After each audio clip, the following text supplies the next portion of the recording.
I've had many leading experts on this show, including Matthew Walker, and they've all said the same thing about sleep. They've said it's the biggest positive investment you can make in your own performance. You can have the best strategy in the world, but if you're consistently tired, poor decision-making will follow and eventually cause other things to fail in your life. So if you're looking to optimize your recovery, you should start looking at what you're sleeping on. Our sponsor, Helix, makes high-quality mattresses tailored to your body. It doesn't matter if you run hot, sleep on your side, or need something firm. Helix has a mattress for you. And I asked them recently to send one to a member of my team, and Juan received it. And we travel a lot, so when he's home, quality sleep really matters. And he told me he's getting the best sleep of his life. And the data backs it up, with 82% of people in a Helix study saying they saw an increase in their deep sleep. And with a 120-night trial, you've got 4 months to prove it to yourself. You can get 27% off at helixsleep.com/diary. That's helixsleep.com/diary. One thing I certainly do want to talk to you about as well is how, as an individual, because we've talked a lot about companies and teams, how as an individual one is to reach their, this is a super broad question and I hate asking broad questions because you tend to get broad answers, but how as an individual one could reach their potential, or what are some of the fundamental things that block people from reaching their potential? We've talked about a fear of failure. We've also touched on the idea that people don't start because of that fear of failure, and they don't get the feedback loops. But what are the other common sort of threads that you see in the reason why people never get near their potential in life? So in addition to those things, so fixed mindset, fear of failure, risk aversity, all the things we've addressed. The other thing I think is I've become more interested in, it's related to what we've said, but I think it's different, is what you might call initiative or agency or proactivity. I remember having an idea, this is in the 1970s, early 1980s. I was going to table tennis competitions and carrying this very heavy bag, blue Holdall, Ascot Holdall, and thinking, my goodness, this is really doing my back in. Mm. And it was just retrospectively obvious that the solution to a problem that many people had who were traveling a lot is to put wheels on luggage, right? Wheeled suitcases, which we all have now. But having the idea doesn't mean a thing.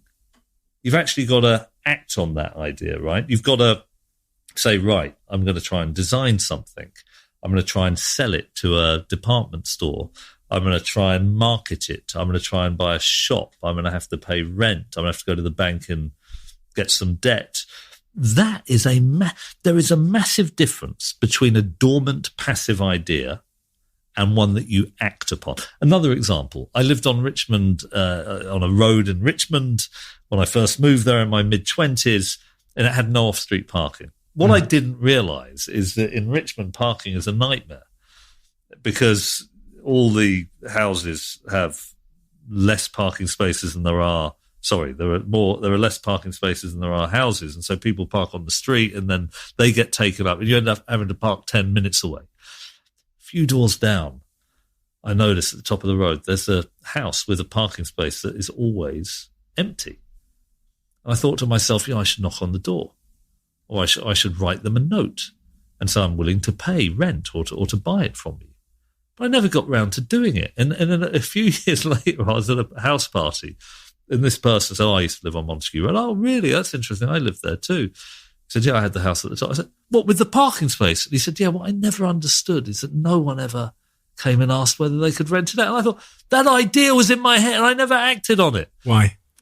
Because there's a fundamental inertia in a lot of us between, it's easy to have an idea. It takes a bit of, I remember when I was injured in table tennis and, I wasn't practicing, I wasn't doing anything, and I was sat at home. Just posting a letter felt like an unbelievably tough thing to do. You have to go all the way to the post office.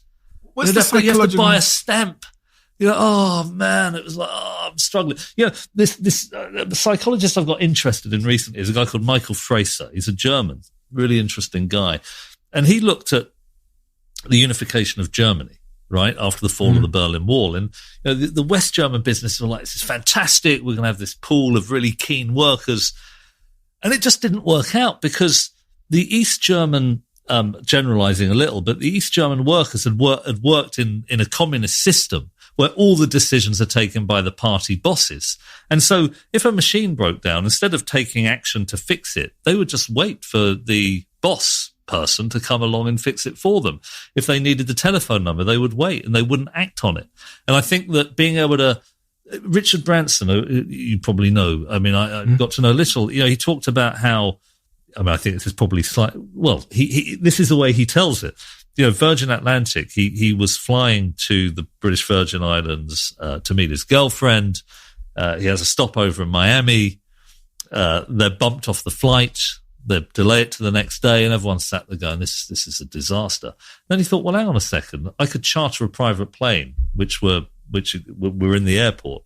So he took the initiative. Probably a few people had that idea. What about chartering a private plane? But he actually picked up the phone and said, right, how much will it cost to charter a plane? $10,000. He then went round to all the people with a blackboard saying, Virgin, flight, this is the amount per ticket. Some people bought it. They managed to take the flight.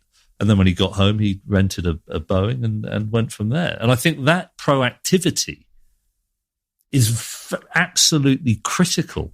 You go to school for all those years, you get to 16, but what about going out there and you're about to take a decision about what your future career will be? In my day when you came out of university, some people would be in the same career for life.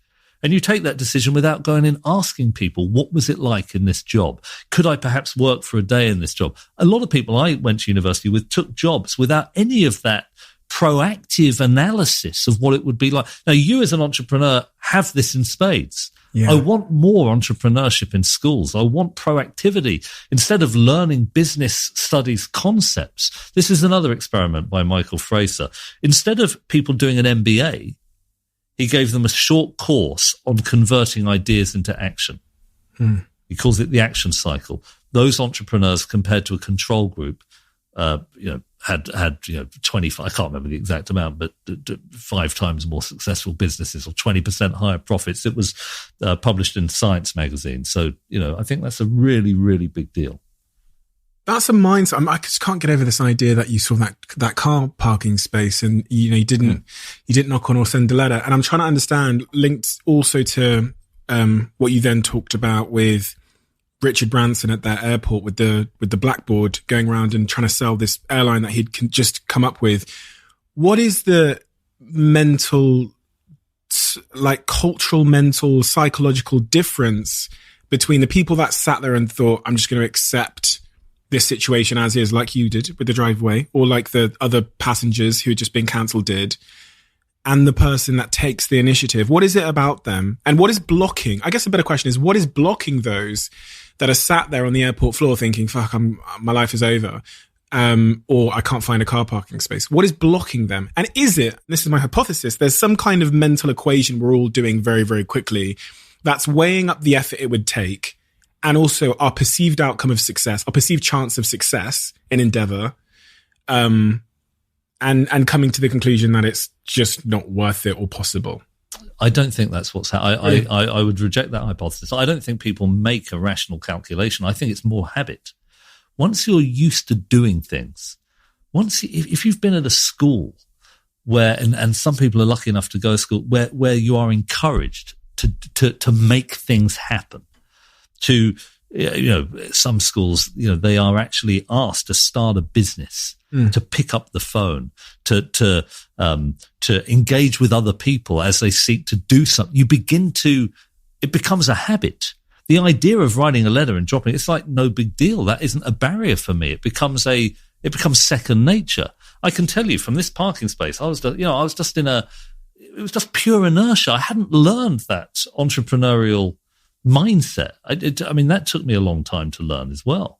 And you think, I'm just thinking about how I would teach someone to be proactive. I've thought a lot about this too. And I think you get people to do it. So what Fraser does in his courses, he keeps linking ideas to action. You're not allowed to have an idea without acting upon it.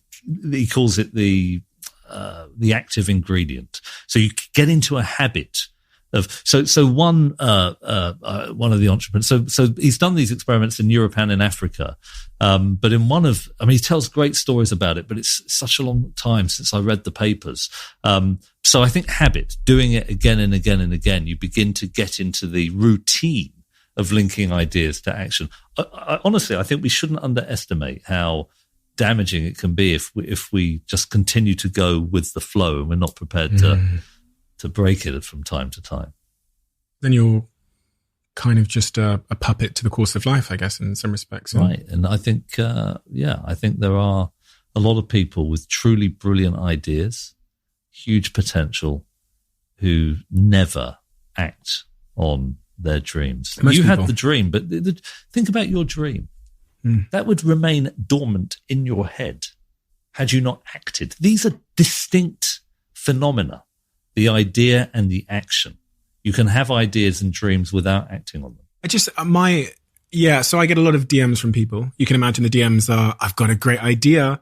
And you know that 99% of the people you speak to are never going to do anything about it because the hardest part is just day one. It's like, think of the name of the company, but they just, I call them sofapreneurs. They have the idea on the sofa. It never makes it up out of the sofa. Right.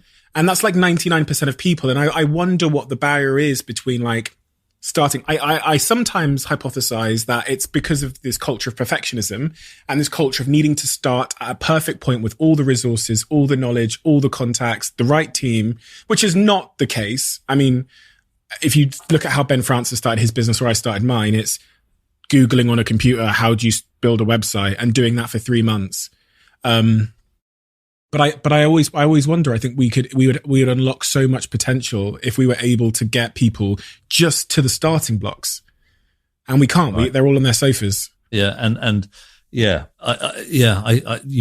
describe it brilliantly. A couple of things that might be worth throwing in. There's a guy called Mike Barton. He was the chief constable of Durham Police. And he kept getting rated the highest by the independent inspector of the constabulary. And I remember I was really intrigued by this. So I talked to him and met him. And he said that if he could, he would ask every wannabe police officer to take 1 year off to start a business and for it to fail or to succeed, just so they started learning using their own initiative, because that is what great policing is about. Stanley McChrystal was the head of the task force in Iraq after the invasion that were trying to quell the insurgency of Al-Qaeda. And at the time, it was a real, it was a top-down model. People at the bottom were passive. If they wanted to get anything done, they had to go up the chain of command, get sign-off, and it would go back down. So lacking agility and not really using their brains. And he pushed authority down the chain of command. People they could, as it were, initiate action against Al-Qaeda targets if they thought it was sensible to do so. And it had a big, big effect on the success of the army, the number of operations, but also the percentage of successful operations. So I think that, I think there's a lot of different people who are working along the lines that we're talking about right now. But for me, education is a key. And I would like to see more work done in schools to really equip young people with this active ingredient.